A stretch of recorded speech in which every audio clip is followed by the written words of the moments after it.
What if I told you that every successful Harvard student, no matter their background, intelligence, or natural talent, share one critical quality? A quality so powerful that it allows them to achieve things that once seemed impossible. It's not about being born a genius, and it's not about having connections or money. It's something that anyone can develop, and by the end of this video, you'll know exactly what it is, but also understand how you can apply it to your own life to reach your biggest dreams. My name is Jack Anderson, and I'm currently completing my master's at Harvard University on a full ride scholarship. Now let's get started with the moment I learned this Harvard secret. Back in high school, I wasn't the smartest kid in the class. In fact, in year 10, I was just an above average student, maybe scoring in the top 20 to 25% of my cohort. But then I set a goal. I wanted to graduate with a 99.6 ATAR, placing me in the top 0.4% of students in Australia, and I also wanted to be my school's valedictorian. Not necessarily because I craved some form of recognition, but because I wanted to prove to myself that I could achieve something extraordinary. But there was a problem. I wasn't naturally exceptional at academics.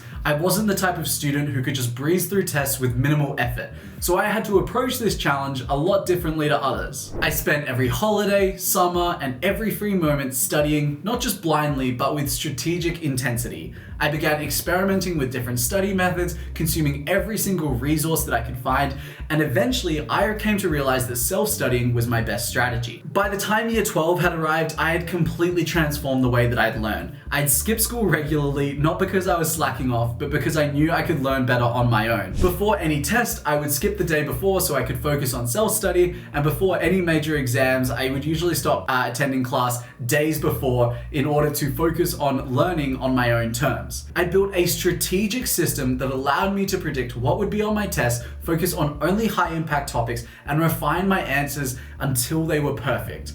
And after 2 years of relentless work, I went from being just another student to placing in the top 1% of my country, and that experience taught me something really invaluable, which is the ability to attack a problem with relentless intensity until I crack the code. And years later, when I arrived at Harvard on a full ride scholarship, I realized that nearly every single successful student here has developed this same quality of relentlessly wanting to problem solve. After spending time at Harvard, I've begun to see some interesting patterns amongst the most successful students, which is they're not necessarily the smartest people in the room, they're not child prodigies and not natural born leaders, but they all share one thing. They have ambition and they're willing to work relentlessly towards it without excuses, without giving up, and without waiting for permission to start. Let me give you another example of how this played out in my own life. When I was 18, I had this idea. I wanted to start an education non-for-profit that would publish year 12 high school textbooks for students.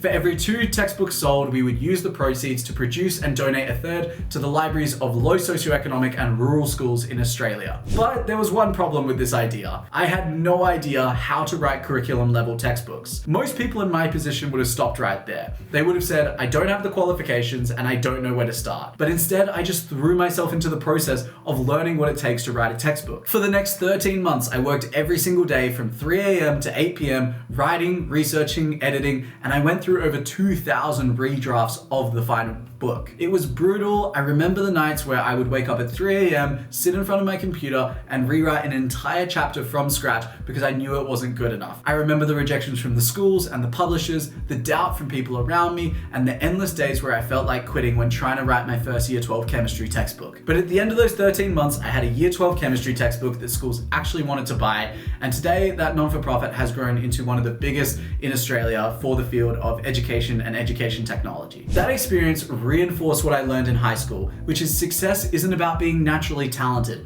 It's about having the willingness to learn, adapt, and relentlessly persist through every single obstacle that life throws at you. So if you're watching this video, chances are you have big goals. Maybe you want to get into that Ivy League school, maybe you want to start a company, build a personal brand, or break into a competitive career field. Whatever it is, here's the truth. Your success comes down to one thing: your ability to relentlessly solve problems. This applies in both academics, entrepreneurship, career, and then even sports. I was never a naturally gifted athlete, as you can probably tell. Growing up, I was average at every single sport that I played, but then I discovered the sport of Ninja Warrior, and something clicked and I wanted to get really good at it. When I first walked into a Ninja Warrior gym, I was terrible. I had no grip strength, no technique, no natural ability, but instead of giving up, I begun training harder than almost anyone else in the gym. I put in more hours, learned from the best, and kept pushing myself, and even though the progress was slow, 2 years later, I placed 4th at the National Championships and represented Australia at the World Championships. I've since transitioned this into ultra running, where I've done a few ultra races and I'm training to complete my first 100-mile race in a couple months, with the long-term goal of doing a huge race like running across Australia or something huge like that. And it's not just about physical endurance, it's about the mental ability. And ultra running teaches you a lot, because it's not just about the physical endurance,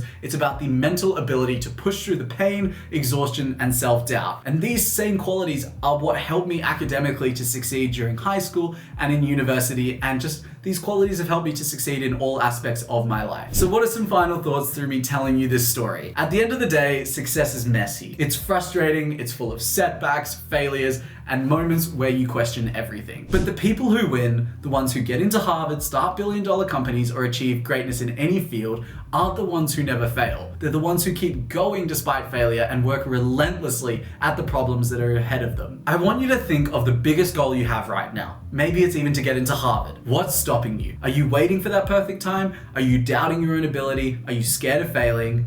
Because here's the truth. There is no perfect time, and you are going to fail along the journey. But if you keep pushing, keep learning, and refuse to quit, then one day you'll look back and realize how far you've come. The only question I have left for you is, are you willing to put in the work for your dream? Good luck.